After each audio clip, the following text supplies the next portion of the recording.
to the Boys Gurus Boys Report. So, with the draft come and gone last week, and I've given it a week to digest everything, and I am quite irked. And the last thing that I just looked at before I'm coming on here is probably irked me more than anything, because the biggest reason why I do these blogs is to kind of offer a different perspective. So I'm hoping that I accomplish that with this video. So, first things first, this draft is getting shredded by everybody, including the Dallas media. The only people that really haven't shredded it are the Dallas Cowboys website, which obviously is run by the team. So, and you know what? I'm not one of those shredders, and I'll tell you why. We're 9-7 a year ago. With all of the garbage that went on last year, and losing Romo and not having anybody remotely capable of backing him up, we still, with the special teams, if they were fixed, with the two special team games, Pittsburgh and Arizona, we're 11-5 and we're in the playoffs, despite all of that. So that tells you that's attributable to the talent that is on the team, not so much the coaching, but the talent that's on the team. So, the last words I read were that John Jock knows there's going to be starters or impact players from Philly and New York's draft. So, real quick, Macklin, is he a starter? Is he going to overtake Deshaun Jackson and Kevin Curtis right now? Probably not. Is he going to impact the team? Sure.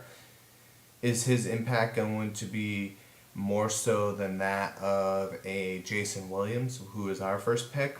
Or even better yet, our first round pick, is he going to be even more of an impact player than Roy Williams, who essentially is our first round draft pick? Riddle me that. Also, Hakeem Nicks. He's going to be an impact player, really? Really? Okay.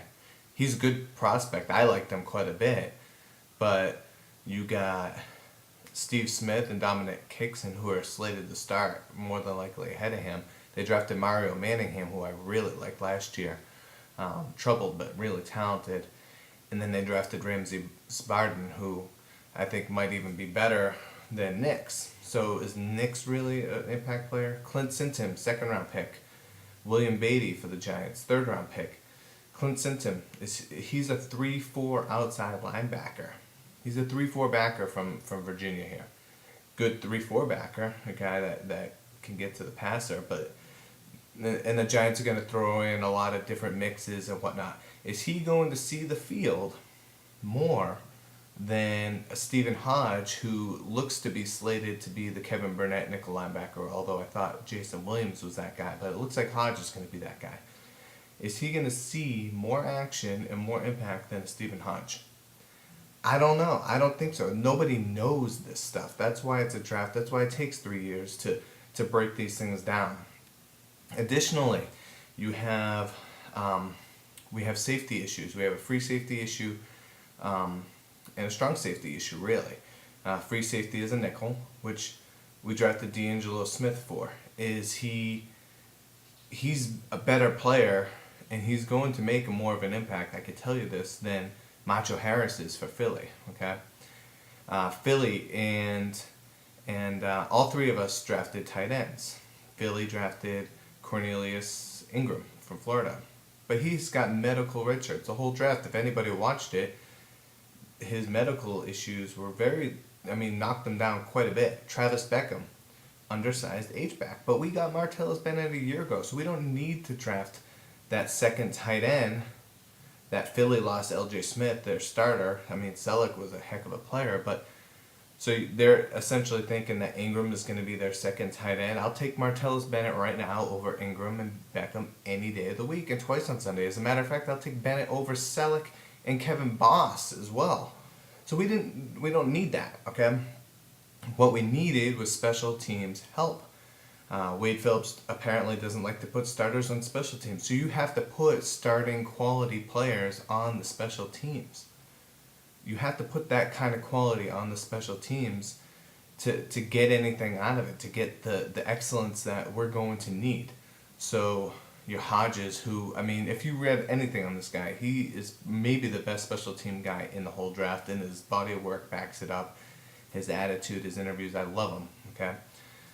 So, just LaShawn McCoy, is he going to be more of an impact player than Felix Jones or Tashard Choice did a year ago? I don't know. Andre Brown, he was drafted in the 4th round. Is he going to be... He's got Ahmad Bradshaw and Brandon Jacobs ahead of him. Is he going to make a Derek Ward-like impact for the Giants? I mean, is he going to even beat Tashard Choice? So our big draft was a year ago. You can't hit lottery on every single draft you have. You have to have a balance of solid backups that you can groom. Think of this. We drafted 4 linebackers, right? Okay.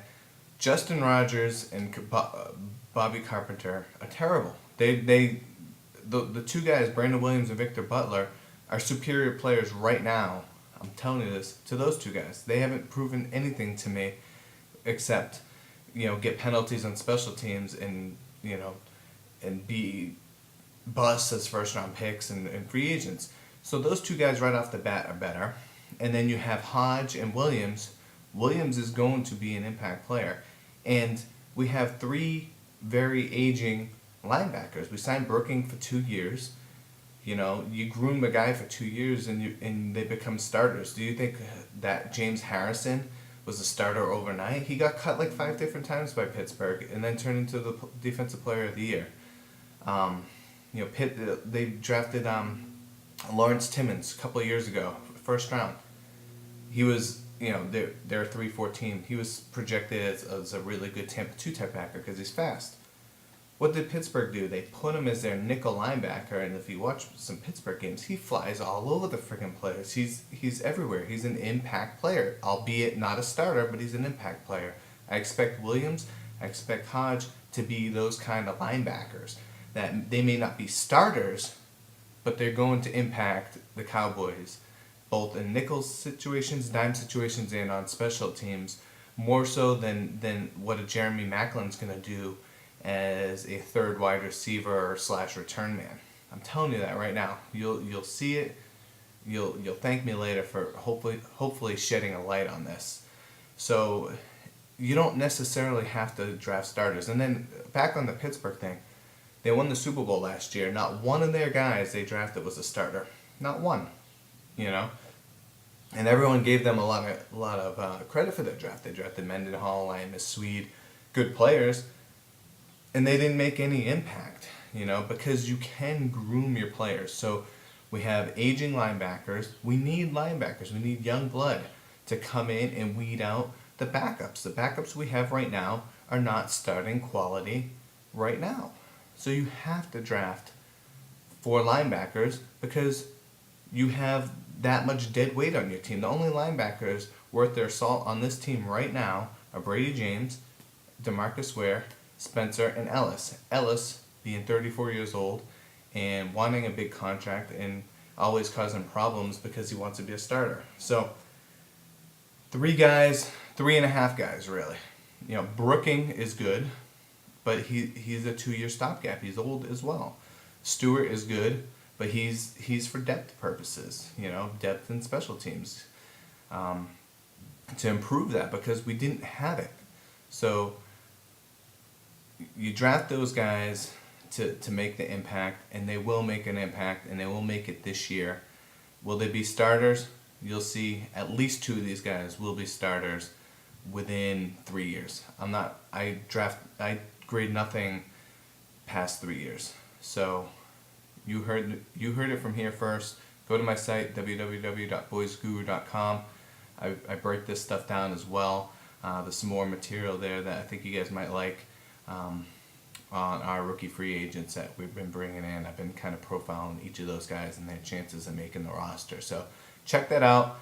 Leave some comments if you like it. If you don't like it, leave some comments. I'm just getting rolling with this. So peace.